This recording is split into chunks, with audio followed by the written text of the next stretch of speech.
khususnya kita juga ingin mengingatkan sudah mulai digunakannya AI dalam menciptakan hoax.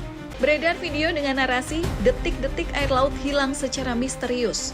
Namun setelah dicek kebenaran informasi yang terjadi, info yang beredar adalah tidak benar atau hoax. Halo semuanya, selamat datang di podcast Kelompok 2, Latsar CPNS Batch 2 Kementerian Pekerjaan Umum. Saya, Hafizahul Rizal, akan memandu jalannya perbincangan hari ini. Sebelum masuk ke topik diskusi, saya ingin memperkenalkan terlebih dahulu narasumber-narasumber yang luar biasa dari teman-teman CPNS Latsar Kelompok 2 yang sudah hadir bersama kita hari ini, yaitu ada Mas Gian, Mas Garda, Mbak Gina, Mas Gantar, Mas Gani, Mas Gerit. Terima kasih pada Mas dan Mbak yang sudah hadir. Di era informasi yang begitu cepat seperti sekarang, setiap klik, setiap bagikan, dan setiap komentar punya dampaknya sendiri. Maka hari ini kita akan membahas topik mengenai tantangan kebangsaan masa kini yang sangat penting untuk kita semua, yaitu hoax, literasi digital, dan etika digital. 3 kata yang mungkin sering kita dengar tapi masih sering luput dari perhatian. Bagaimana kita bisa tahu informasi itu benar? Apa peran literasi digital dalam membentuk masyarakat yang tidak mudah termakan hoax?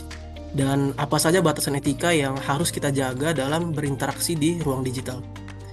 Yuk kita akan bahas pada diskusi kali ini, dan kita akan masuk pada segmen 1, yaitu pentingnya literasi digital.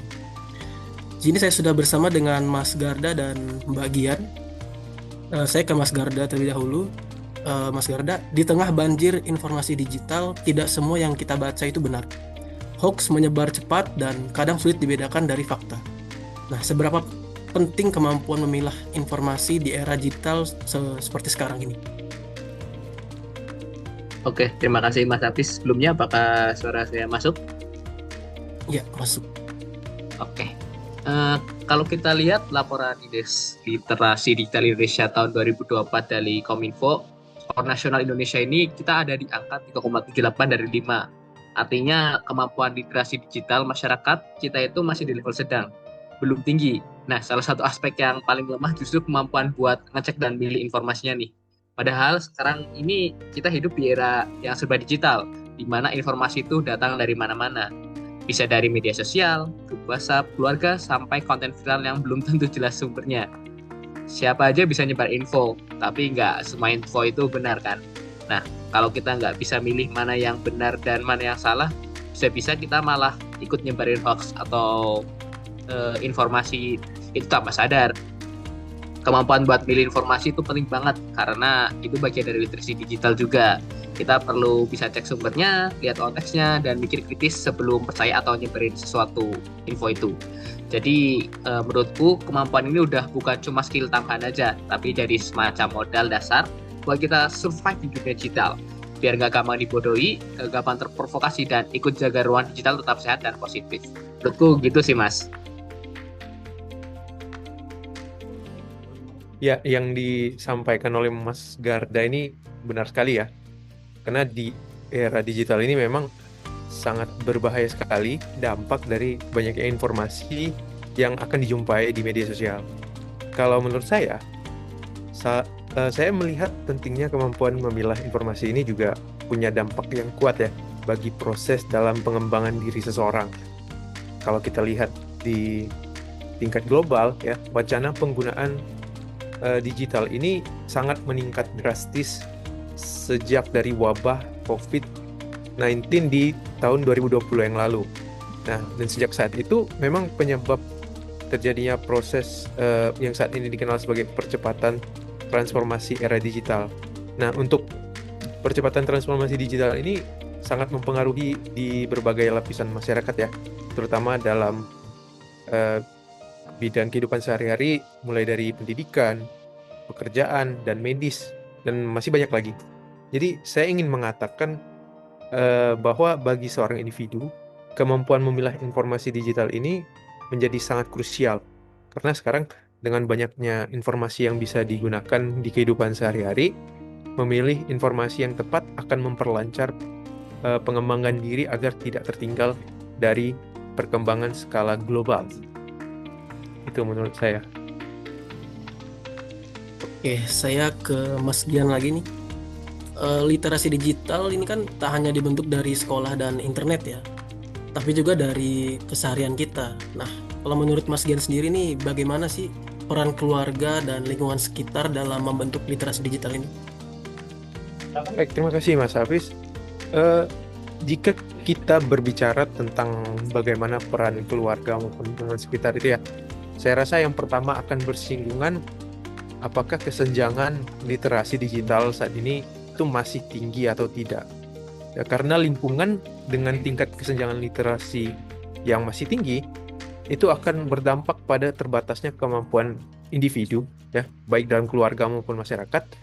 Nah, maka peran dari keluarga dan masyarakat di lingkungan ini pun juga akan terpengaruh. Misalnya di lingkungan yang masih kurang, itu masih butuh untuk mendorong satu sama lain agar bisa saling belajar bersama. Namun beda lagi kalau skenario yang terjadi apabila kita membahas di lingkungan dengan tingkat kesenjangan literasi yang rendah, yang mana informasi di lingkungan seperti ini, kecepatan informasinya setiap hari itu akan terus diperbaharui. Dan semakin bertambah jumlah informasi yang diterima masyarakat secara individu juga akan semakin bertambah. Nah, latar yang seperti ini itu akan berbeda pula peran keluarga dan masyarakat. Contohnya, jika dalam sebuah keluarga itu sudah dikatakan mampu menyediakan akses informasi bagi setiap anggota keluarga, maka salah satu tambahan yang bisa diberikan untuk penggunaannya adalah memberikan parental control bagi akses digital untuk anak-anak. Selain bisa membantu orang tua untuk mengakses pergerakan anak mereka di media sosial, namun juga bisa digunakan untuk membatasi segala macam konten negatif di internet, ya, seperti yang sebelumnya telah disinggung, itu seperti hoax maupun bahkan konten yang bersifat kekerasan. Ya, mungkin saya izin gantian nanggapi tanggapannya Mas Gian ya. Saya setuju sih Mas sama pendapatnya Mas Gian. Keluarga dan lingkungan itu memang punya peran yang penting banget, apalagi di daerah yang masih punya kesenjangan literasi digital rendah. Kadang akses internet ada, tapi pemahaman cara pakainya masih terbatas. Nah, dalam situasi seperti itu, penting banget ada budaya saling ngajarin, saling sharing info, seperti belajar bareng-bareng seperti itu. Nah, tapi aku juga mau nambahin sedikit nih. Kadang tantangannya bukan cuma soal akses atau alat, tapi juga pola pikir. Misalnya di beberapa keluarga, penggunaan internet anak-anak itu masih dianggap hal yang bebas, tanpa pendampingan. Padahal kayak yang tadi udah disinggung, parental control itu bisa jadi salah satu solusi. Tapi lebih dari itu, menurutku penting juga buat orang tua aktif ngobrol sama anak tentang apa aja yang mereka temui di dunia digital, bukan cuma ngawasin dari jauh. Jadi intinya literasi digital itu bukan cuma bisa atau enggak akses internet, tapi juga budaya komunikasi dan kebiasaan di rumah atau di lingkungan sekitar. Dan itu bisa dimulai dari hal-hal kecil kayak diskusi ringan soal berita yang lagi sedang viral, atau ngajak anak buat pikir bareng apakah sebuah informasi itu masuk akal atau tidak. Oke, sangat terima kasih sekali tanggapannya dari Mas Garda. Dan saya pengen ke Mas Garda lagi nih. Jadi menurut Masnya, apakah masyarakat kita ini sudah cukup siap gitu Mas menghadapi banjir informasi yang marak sekarang? Terkait banjir informasi, kalau ditanya apakah masyarakat kita sudah siap menghadapinya atau belum, mungkin jawabannya belum sepenuhnya siap ya. Masih banyak yang gampang percaya sama info yang belum tentu benar, apalagi kalau bentuknya sensasional atau pakai kata-kata yang bombastis. Di satu sisi memang makin banyak orang yang punya akses ke internet dan media sosial, tapi akses itu nggak otomatis bikin orang jadi melek digital. Banyak yang masih belum terbiasa buat ngecek ulang informasi, ngebandingin sumber, atau sekedar nanya, ini benar nggak sih, sebelum nge-share konten-konten tersebut. Kita juga sering lihat saat ada isu besar kayak politik, kesehatan, atau bencana, hoax langsung cepat banget menyebar. Dan ironisnya, kadang yang nyebarin itu justru orang-orang terdekat kita sendiri. Seperti di grup WhatsApp keluarga. Ini nunjukin kalau secara budaya, kita masih belajar untuk bijak menghadapi arus informasi yang deras banget ini. Jadi meskipun secara teknis kita sudah terhubung dengan media digital, tapi dari sisi kesiapan mental dan kebiasaan berpikir kritis masih banyak PR yang harus kita benahi terlebih dahulu. Makanya edukasi soal literasi digital harus terus jalan biar kita nggak cuma jadi pengguna internet tapi juga jadi pengguna yang cerdas dan bertanggung jawab. Ya, saya ingin menanggapi dari Mas Garda ya. Saya juga sependapat Mas bahwa secara gambaran besar saya rasa masyarakat Indonesia ini masih belum siap untuk sepenuhnya menghadapi banjir informasi di era digital ini. Ya sebelumnya juga saya ada menyinggung ya mengenai adanya kesenjangan digital yang belum merata. Jadi sebelum permasalahan kesenjangan digital ini teratasi, saya rasa gap antara lapisan masyarakat yang sudah melek digital dan yang belum akan semakin melebar. Nah, dan tentu saja hal ini akan memberikan pengaruh ke salah satunya di keterbatasan keterampilan ya bagi masyarakat yang masih berada di dalam kesenjangan digital. Masyarakat yang masih belum memiliki keterampilan digital ini saya rasa tidak akan mampu untuk mengolah informasi digital. Nah, jika informasi digital tidak dapat difilter sepenuhnya, maka konten-konten negatif seperti hoax ini masih akan mudah diterima. Dan apabila konten negatif ini masih mudah melekat pada seorang individu, saya rasa tidak akan tercapai masyarakat atau pengguna digital yang cerdas dan bertanggung jawab. Jadi bagi saya, persoalan kesenjangan digital ini masih ada di posisi yang cukup penting ya untuk mengatasi bagaimana terciptanya masyarakat yang bisa siap di era digital ini. Mungkin itu dari saya. Terima kasih. Menarik sekali ya pembahasan kita di segmen pertama tadi yang membahas betapa pentingnya literasi digital ini sebagai kemampuan dasar di era teknologi seperti sekarang. Tapi tentu tantangan di lapangan itu tak semudah dari teorinya. Nah, di segmen kedua ini kita akan masuk lebih dalam ke realita hoax yang kerap berseliweran di dunia digital. Seberapa masif dampaknya dan mengapa sih kita perlu waspada. Dan di sini saya sudah bersama Mbak Gina dan Mas Gantar. Saya ke Mbak Gina dulu ya. Nah, di tengah arus informasi yang begitu deras, hoax ini justru seringkali lebih cepat menyebar dibandingkan fakta. Nah, mengapa sih hoax ini begitu cepat menyebar di media sosial saat ini, Mbak? Baik, terima kasih Mas Hafiz.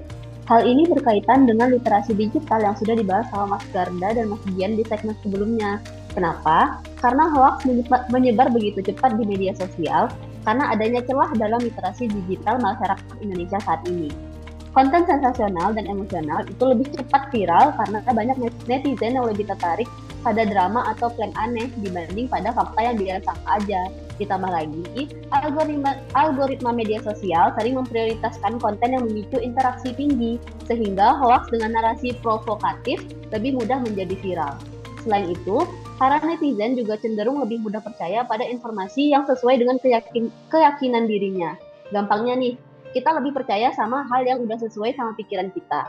Kalau ada berita yang bikin kita setuju, langsung deh di-share tanpa mikir 2 kali. Oke, aku pengen nanggepin nih pernyataan dari Mbak Gina, karena menarik juga sih. Jujur aku setuju sih sama Mbak Gina. Apa yang disampaikan barusan menurut saya sangat relevan nih dengan saat ini. Terutama kalau kita lihat dari kacamata ASN, muda yang juga aktif di media sosial. Di era digital ini kita semua berlomba buat jadi yang tercepat, cepat dalam hal membaca, cepat percaya, dan tapi sayangnya juga cepat banget nyebarinnya.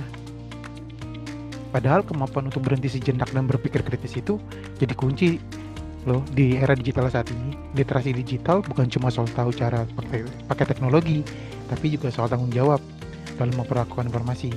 Karena ketika kita asal sebar hoax, dampaknya bukan cuma soal reputasi pribadi, tapi juga bisa mempengaruhi kepercayaan publik terhadap institusi, terutama instansi pemerintah tempat kita bekerja tentunya. Jadi menurut saya, ini juga bagian dari etika profesi dan kontribusi bela negara versi kita loh, sebagai ASN generasi muda. Selain itu, hoax itu sebenarnya bisa menyebar cepat karena 2 hal. Pertama, karena memang hoax itu dibuat biar menarik perhatian. Yang kedua, kadang kita terlalu cepat buat percaya, apalagi kalau isinya sesuai dengan apa yang kita rasakan atau kita pikirkan. Nah, di sini nih pentingnya literasi digital.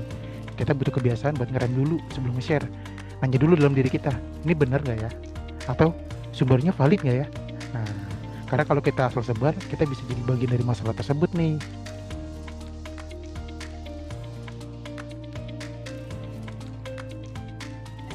Oke, saya ke Mas Gantar lagi ya.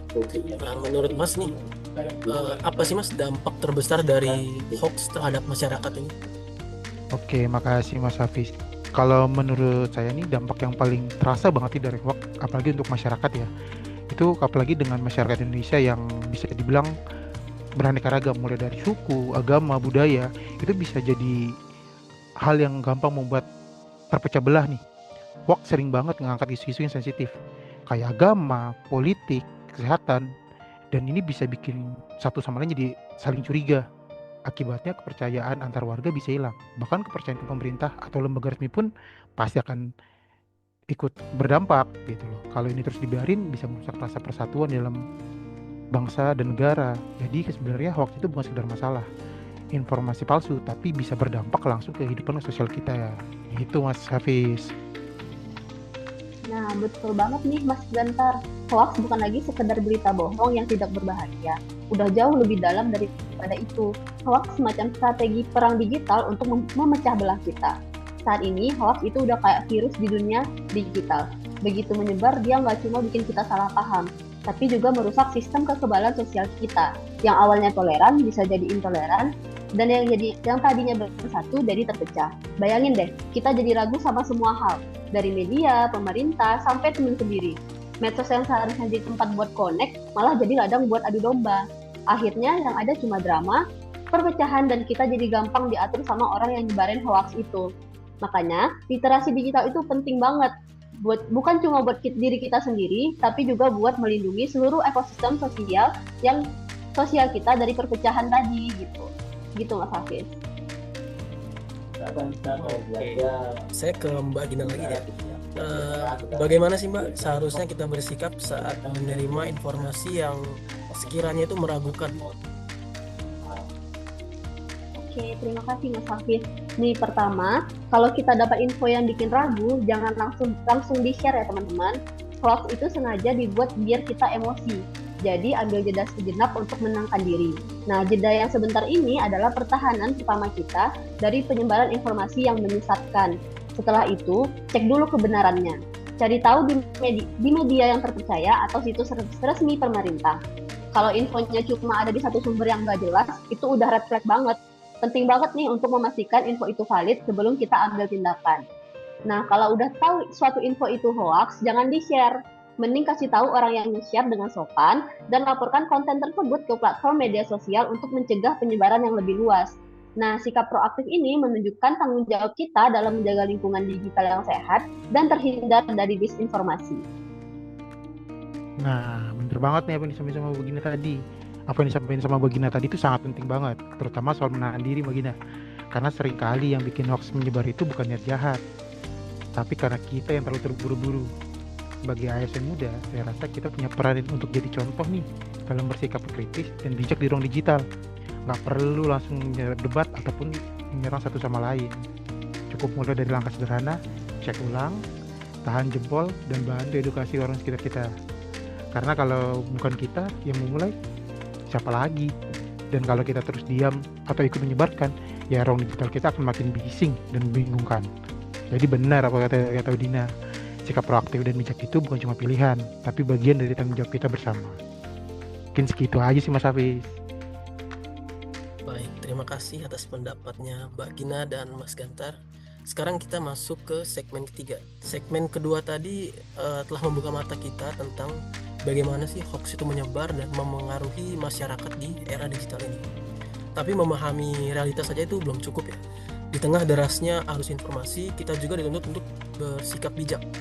Nah, di segmen ketiga ini kita akan bahas tentang etika digital dan tanggung jawab sosial.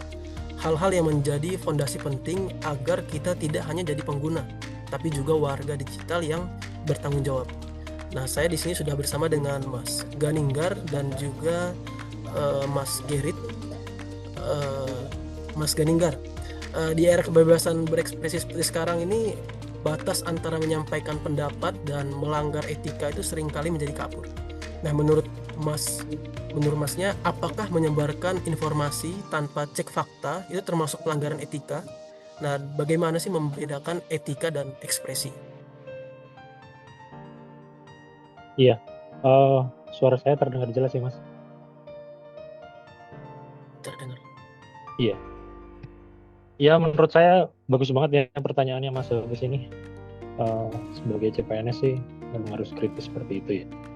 Jadi jawabannya ya jelas termasuk.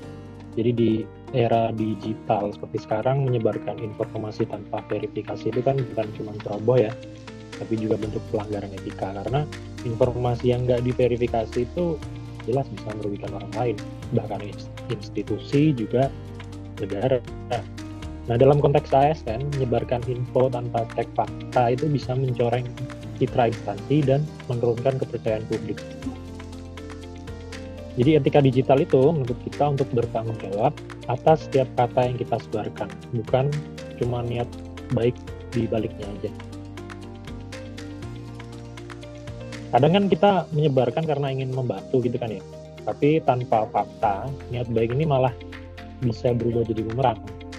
Jadi etika ini bukan cuma soal niat, misal nih, kita main asal sebar-sebarin aja nih informasi di grup WA keluarga atau di DM Instagram, tapi kita nggak cek dulu nih yang disebarin ini valid atau enggak nih, bener atau enggak nih.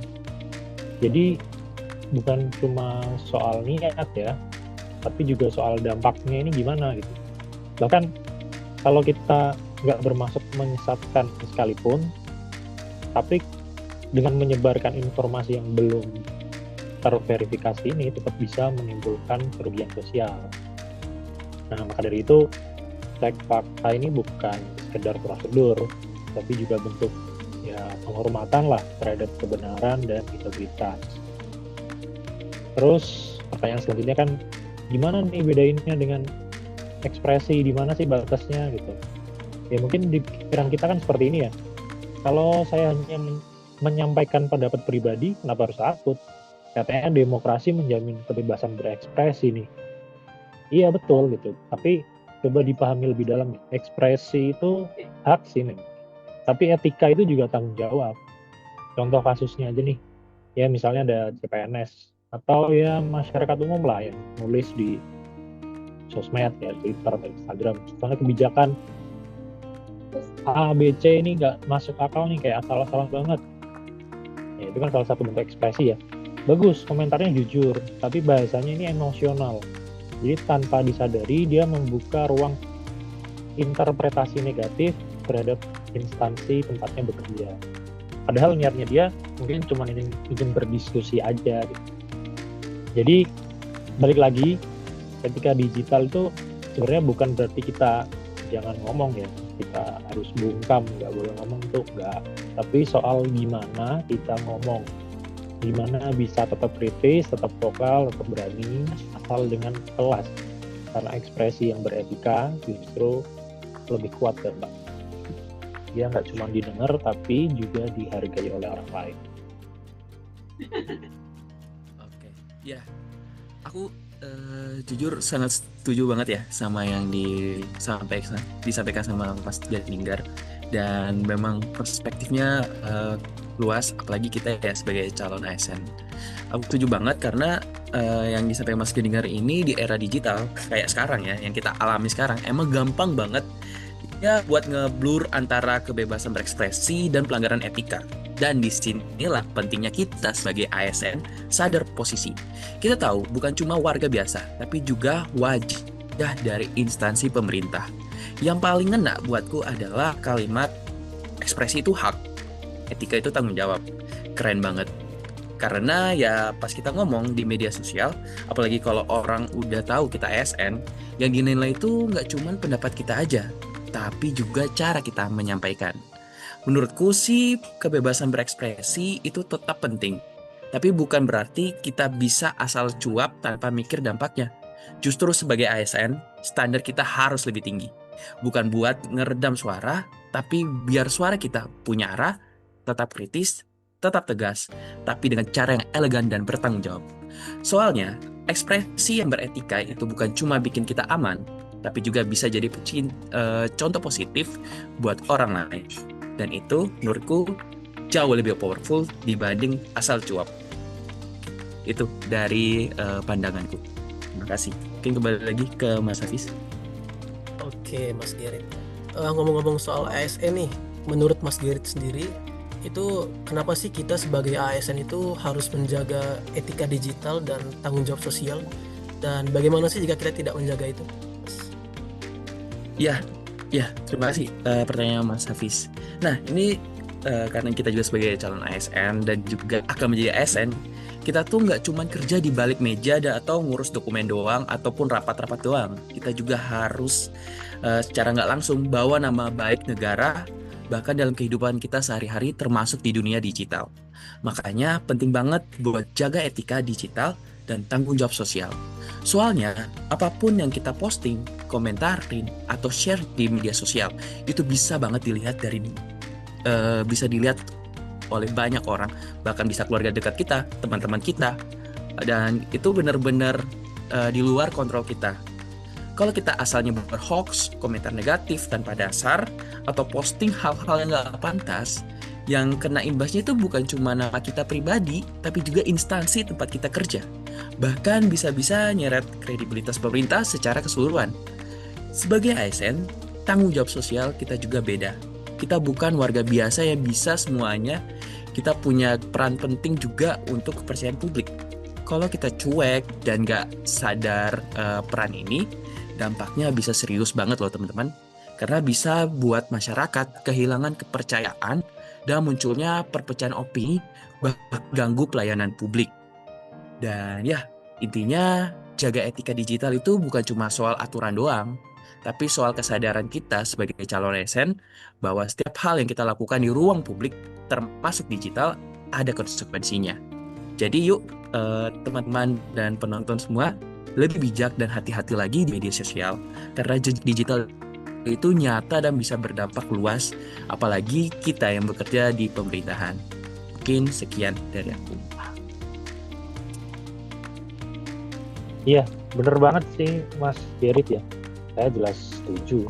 Kita sebagai ASN tuh nggak bisa asal ngepost, sampai lagi yang kita omongin di dunia digital ya, mulai dari komentar, likes, bahkan follow, itu bisa nunjukin gimana kita ngejalanin amanah yang diberikan ke kita, gimana kita menjaga integritas, gimana kita menerapkan berakhlak. Jadi jangan sampai bikin citra pemerintah jadi jelek lah gara-gara kita nggak mikir dulu nih sebelum share dan beraktivitas di sosial media.